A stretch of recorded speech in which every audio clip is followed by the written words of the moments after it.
ನನ್ನ ನೆಚ್ಚಿನ ಆತ್ಮೀಯ ಮುಖ್ಯ ಗುರುಗಳಿಗೆ ಇವತ್ತಿನ ವಿಡಿಯೋ ಮಾಡುವ ಉದ್ದೇಶ ಏನೆಂದರೆ, ಈಗಾಗಲೇ ನಾವು SATSನಲ್ಲಿ ಅಟೆಂಡೆನ್ಸ್ ಹಾಜರಾತಿಯನ್ನು ಹಾಕಬೇಕಾಗಿರೋದ್ರಿಂದ ತಾವುಗಳು ಹಲವಾರು ಸಮಸ್ಯೆಗಳನ್ನು ಎದುರಿಸ್ತೀರಿ ಎಂಬುದನ್ನು ಗಮನಕ್ಕೆ ಬಂದಿದ್ದು, ತಾವುಗಳು ಈ ವಿಡಿಯೋ ಮೂಲಕ ಹಾಜರಾತಿಯನ್ನು ಹಾಕುವ ವಿಧಾನವನ್ನು ತಿಳಿದುಕೊಂಡು ಅಚ್ಚುಕಟ್ಟಾಗಿ ಹಾಜರಾತಿಯನ್ನು ಹಾಕಿ ಯಶಸ್ವಿಗೊಳಿಸ್ತೀರಿ ಎಂಬುದನ್ನು ನಾನು ತಿಳಿದುಕೊಂಡಿದ್ದೇನೆ. ಮೊದಲಿಗೆ ನಾವೇನು ಮಾಡಬೇಕು ಅಂದರೆ, ಕ್ರೋಮನ್ನು ನಿಮ್ಮ ಮೊಬೈಲ್ನಲ್ಲಿರುವಂಥ ಈ ಕ್ರೋಮ್ ಇದೆಯಲ್ಲ, ಈ ಕ್ರೋಮ್ ಮೇಲೆ ಕ್ಲಿಕ್ ಮಾಡಬೇಕು.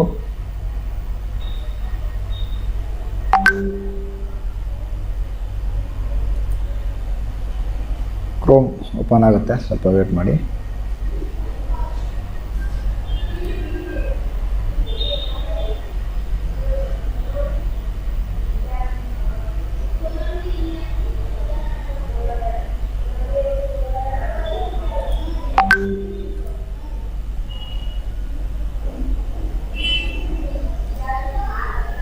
ಈಗ ಓಪನ್ ಆಗಿದೆ. ಈ ಸರ್ಚಲ್ಲಿ ನಿಮ್ಮ ಮೊಬೈಲ್ ಸರ್ಚ್ ಬಾರ್ನಲ್ಲಿ STS ಅಂತೇಳಿ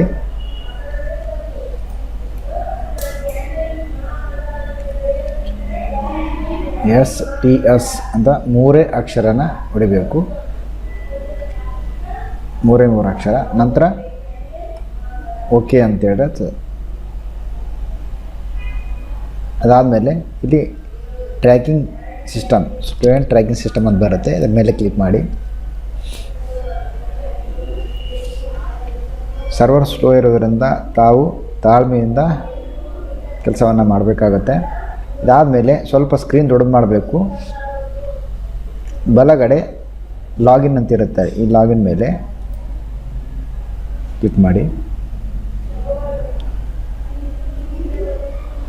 ಇದಾದ ನಂತರ ಇಲ್ಲಿ ಒಂದು ಸ್ಕ್ರೀನ್ ಓಪನ್ ಆಗುತ್ತೆ. ಯೂಸರ್ ನೇಮ್ ಮತ್ತು ಪಾಸ್ವರ್ಡ್. ಯೂಸರ್ ನೇಮ್ ನಿಮಗೆ ಶಾಲೆಯ SATSನಲ್ಲಿ 2933 ಆ ಥರ ಪಾಸ್ವರ್ಡ್ ಕೊಟ್ಟಿರುತ್ತೆ, ಯೂಸರ್ ನೇಮ್ ಇರುತ್ತೆ.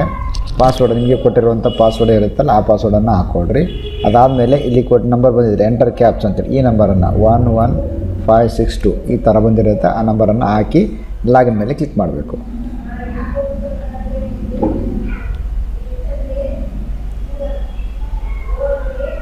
ಸ್ವಲ್ಪ ವೇಟ್ ಮಾಡಿ. ಇದಾದಮೇಲೆ ಈ ಥರ ಬಂದರೆ ಇಲ್ಲಿ ಇಂಟು ಮಾರ್ಕ್ ಮೇಲೆ ಕ್ಲಿಕ್ ಮಾಡಿ.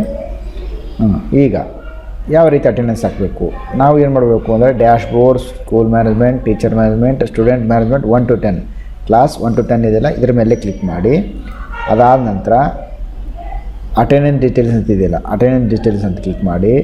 ಅದಾದಮೇಲೆ ಸ್ವಲ್ಪ ಸ್ಕ್ರೀನ್ ಕೆಳಗಡೆ ತೊಗೊಂಡ್ರೆ ಅಟೆಂಡೆನ್ಸ್, ಡೈಲಿ ಅಟೆಂಡೆನ್ಸ್ ಇದೆ ನೋಡಿರಿ, 1 to 10 attendance details, daily attendance, ಇದರ ಮೇಲೆ ಕ್ಲಿಕ್ ಮಾಡಬೇಕು.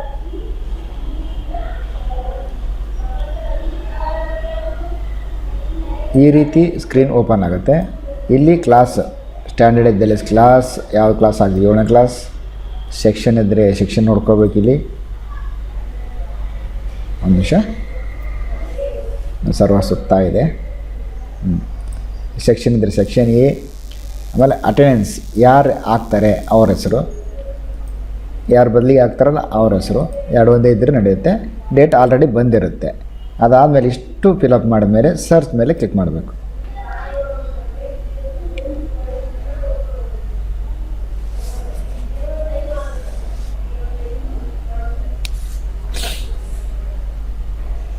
ಸ್ವಲ್ಪ ವೇಟ್ ಮಾಡಿದ್ಮೇಲೆ ಈಗ ಈ ರೀತಿ ಸ್ಕ್ರೀನ್ ಓಪನ್ ಆಗುತ್ತೆ. ಎಲ್ಲ ಮಕ್ಕಳು ಪಟ್ಟಿ ಬರುತ್ತೆ.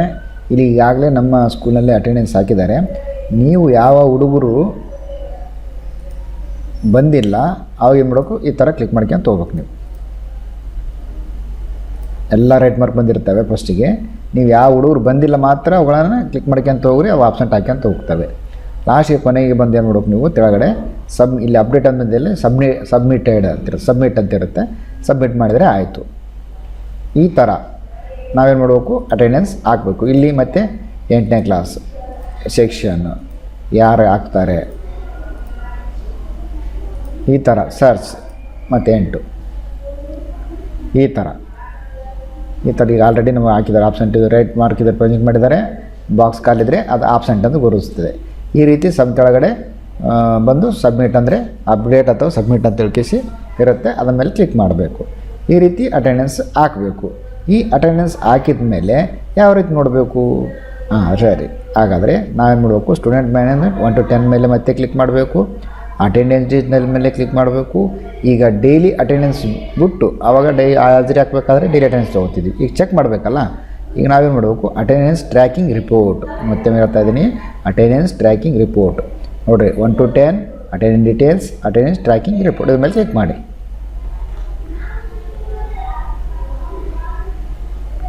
ನೋಡಿರಿ, ಇವತ್ತು ನಾವು ಹಾಕಿದ್ದು ಫೀಲ್ಡ್ ಅಂತ ಬಂದಿದೆ ನೋಡಿರಿ. ಟೋಟಲ್ ದಾಖಲಾತಿ, ಹಾಜರಾತಿ, ನೆಕ್ಸ್ಟು ಆಬ್ಸೆಂಟ್ ರಿಪೋರ್ಟ್, ಇಷ್ಟು ಫೀಲ್ಡ್ ಅಂತ ಈ ಥರ ಬಂದದ್ದು. ಇದನ್ನು ನೀವು ಸ್ಕ್ರೀನ್ಶಾಟ್ ಮಾಡಿ ನೀವು CRP ಕಳಿಸ್ಬೋದು. ಈ ರೀತಿಯಾಗಿ ನಾವು ಅಟೆಂಡೆನ್ಸ್ ಹಾಕುವುದು ಮತ್ತು ಅಟೆಂಡೆನ್ಸ್ ಯಾವ ರೀತಿ ಚೆಕ್ ಮಾಡುವುದನ್ನು ನಾನು ಇವತ್ತು ತಿಳಿಸ್ಕೊಟ್ಟಿದ್ದೀನಿ. ಈ ವಿಡಿಯೋ ನಿಮಗೆ ಸ್ವಲ್ಪ ಸ್ಪೀಡ್ ಆದರೆ ಪರವಾಗಿಲ್ಲ, ನಿಧಾನವಾಗಿ ಒಬ್ಬರು ವಿಡಿಯೋ ನೋಡ್ಕೊತಾ ಹೇಳ್ತಾ ಹೋಗ್ರಿ, ಒಬ್ಬರು ಆಗ್ತಾ ಹೋಗ್ರಿ. ಎಲ್ಲರೂ ಪ್ರಾಕ್ಟೀಸ್ ಮಾಡಿ. ಡೈಲಿ ಪ್ರಾಕ್ಟೀಸ್ ಮಾಡ್ತಾ ಹೋದಾಗ ಕೆಲವು 2 ದಿನ ಲೇಟ್ ಆಗ್ಬೋದು. ಮೊದಲು ತಾನೇ ಪ್ರಾಕ್ಟೀಸ್ ಆಗ್ತಾ ನೀವೇ ಈಸಿಯಾಗಿ ಆಗ್ತೀರಿ ಅಂತ ಭಾವಿಸಿದ್ದೇನೆ.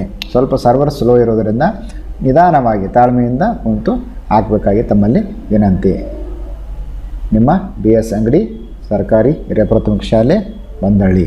ಸದಸ್ಯರು ಕರ್ನಾಟಕ ರಾಜ್ಯ ಪ್ರಾಥಮಿಕ ಶಾಲಾ ಶಿಕ್ಷಕರ ಸಂಘ ಯಾದಗಿರಿ.